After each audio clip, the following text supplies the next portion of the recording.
자, 안녕하십니까. 이철희입니다. 반갑습니다.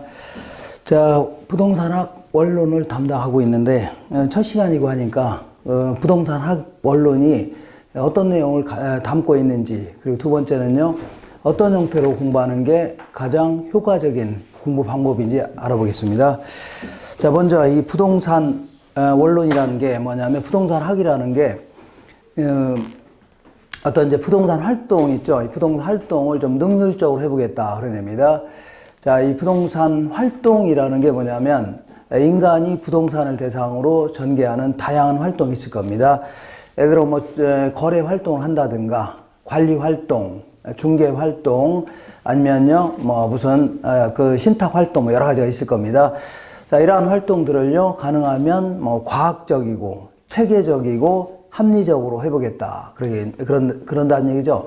자, 그러기 위해서는 여러 가지 뭐 이론적인 지식도 있어야 되고, 실무적인 능력, 이런 게 있어야 되는데, 이런 걸 한번 개척해보겠다. 그런 얘기입니다. 자, 그러면 그거 한번 적어보겠습니다. 이렇게. 이 부동산학을 구성하는 내용은 크게 이제 한 세 가지 형태로 나눠볼 수 있습니다. 요거는요, 이 부동산 결정 분야다. 이렇게 얘기합니다. 결정 분야. 자, 이 결정 분야는 뭐 선택 가능한 여러 가지 대안이 있다면 그 중에서 어떤 이윤의 극대화를 추구하고자 하는 사람들 입장에서 최적 대안을 선택해 보겠다. 그런 얘기입니다. 요거를요, 의사 결정 분야다. 해줍니다. 여기는 맨 먼저 부동산 뭐 투자론이다 해갖고 여기서는요, 여러 가지 부동산 중에 가장 최적 대안을 선택해 보겠다. 그런 얘기입니다. 그리고 두 번째는 이제 금융이다.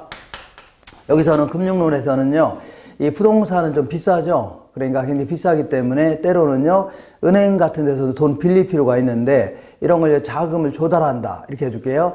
근데 이렇게 자금을 조달하는 것은 뭐 다양한 형태가 있습니다. 여러 가지 형태가 있고, 그럼 어떤 식으로 이제 빌리고, 그 다음에 얼마를 빌릴 것이고, 그리고 어떤 식으로 갚아 나갈 것인가. 이것도 하나의 선택의 문제가 될 수 있는 겁니다. 이걸요, 금융론 해줍니다. 자, 세 번째는요, 부동산 개발론이다. 그래서 여기서는요, 내가 일단에 땅이 있는데 이 땅에다가 어떤 건물을 기획해서 어떤 식으로 지어서 어떤 식으로 분양할 것인가. 이것도 하나의 선택의 문제가 될 수 있는 겁니다. 그 다음에 마지막으로 정책론이다. 이렇게 해서 자, 시장에서는 부동산 문제가 발생할 수 있는 거죠. 여러 가지. 자, 예를 난개발이 심하다든가 투기가 아주 극성이다든가 이럴 경우에는 정부가 개입하려고 할 겁니다. 근데 이제 정부가 개입하는 목적도 크게는요, 뭐 어떤 효율성을 강조할 것인가 아니면요, 형평성을 강조할 것인가. 이것도 하나의 선택의 문제가 될 수 있는 겁니다. 이렇게 요 네 가지 분야를 이름하여 이제 의사결정 분야 이렇게 얘기합니다. 그러면 얘네들을 이런 식으로 해서 뭐 실무적으로 이렇게 지원해주는 이러한 분야가 있고, 이걸요, 이론적으로 이렇게 지원해주는 이러한 파트가 좀 있습니다.